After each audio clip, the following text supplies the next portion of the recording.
Of locant. अगर chain में substituent आ रहे हैं मोर देन 2, तब चेन को नंबर हमने किस तरह से देना है? इस तरह, such a way that sum of locants is lowest. मतलब जैसे हम एग्जांपल ले लेते हैं, जैसे हमने ये चेन ली है 6 कार्बन की, इसमें हमारे पास 3 सब्स्टिट्यूएंट आ रहे हैं। अगर मैं चेन को नंबर यहाँ से देती हूँ 1 2 3 4 5 6, लॉन्गेस्ट चेन आ गई और हमने नंबर भी दे दिया। लोएस्ट सम रूल क्या है? अगर देखो, सेकंड पोजीशन पर है हमारा मिथाइल ग्रुप, थर्ड पोजीशन पर मिथाइल ग्रुप, फिफ्थ पोजीशन पर मिथाइल ग्रुप। अब हम तीनों इन पोजीशंस को ऐड करते हैं तो सम आता है 10। अब चेन को नंबर में इस तरफ से देती हूँ 1 2 3 4 5 6। तो अब ये मिथाइल ग्रुप हमारा आया सेकंड पोजीशन पर, फोर्थ पोजीशन पर, फिफ्थ पोजीशन पर। तो सम कितना हुआ इनका सब्स्टिट्यूएंट की पोजीशंस का? 11। तो जिसका नंबर कम आएगा उस तरफ की चेन को हम प्रेफरेंस देंगे, मतलब ये चेन हमारी करेक्ट होगी। नेक्स्ट रूल है presence of more than same substituent. If same substituent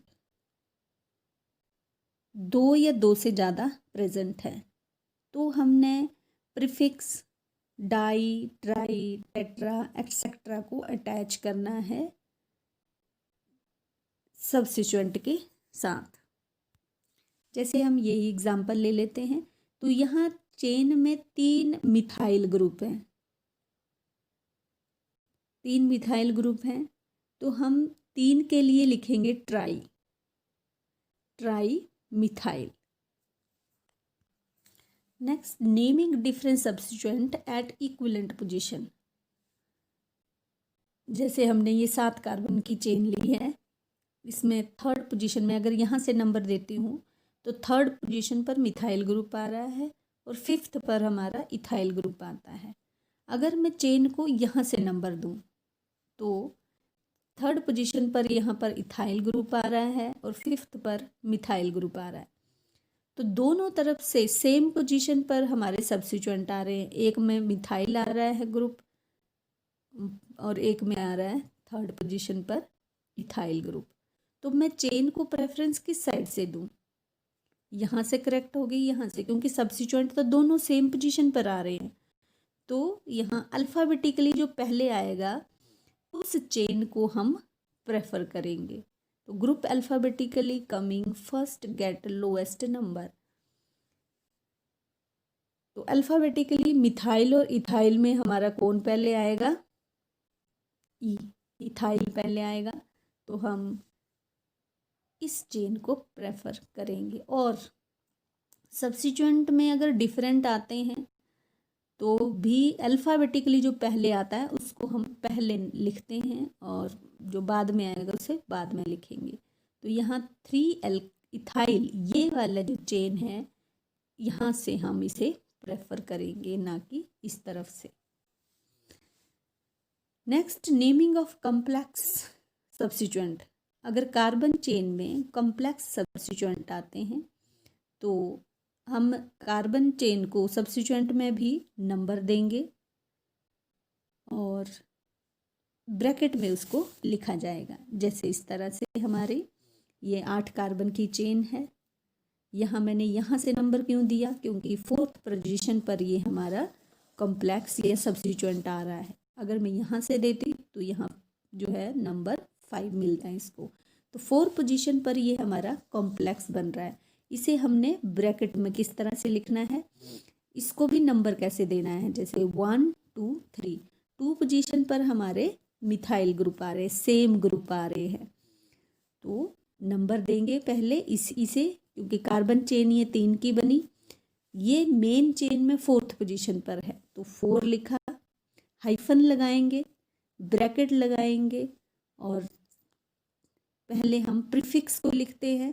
तो प्रीफिक्स में हमारा ये 2 आ गए मिथाइल ग्रुप, तो हम 2 कोमा करके 2 नंबर को अलग करते हैं, 2 2 फिर हाइफन लगाएंगे, डाई मिथाइल, नंबर और वर्ड को हाइफन से अलग किया जाएगा। डाई मिथाइल, 2 हैं मिथाइल ग्रुप, डाई मिथाइल, और 3 कार्बन की चेन बन रही है। तो यहाँ हमने प्रोपेन नहीं, यहाँ पर प्रोप और YL को जोड़ना है, क्योंकि प्रीफिक्स में हम किसी भी अल्काइल ग्रुप को लेंगे तो वहाँ हमने YL जोड़ना है। कार्बन चेन के साथ YL जोड़ा जाएगा, तो प्रोपाइल लिखेंगे इसे, और 8 कार्बन की चेन है तो ऑक्टेन लिखा जाएगा। अगर कोई साइक्लिक कंपाउंड है, यानी कार्बन चेन का रिंग लाइक स्ट्रक्चर बनता है, तो हम प्रीफिक्स में साइक्लो जोड़ेंगे। जितने कार्बन चेन है, वर्ड रूट से पहले हम साइक्लो ऐड करेंगे, दैट इज प्राइमरी प्रीफिक्स। तो साइक्लो, जैसे ये 3 कार्बन का रिंग बन रहा है इस तरह से, तो हमने साइक्लो 3 कार्बन के लिए प्रोप ANE लगाना है।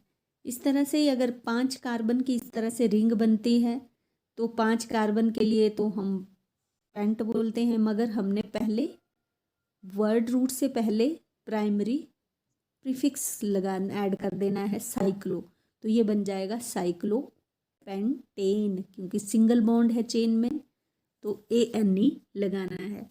अगर ट्रिपल बॉन्ड या डबल बॉन्ड होगा तो साइक्लो प्लस जो भी कार्बन चेन है उसके साथ ENE और YNE लगाना है। IUPAC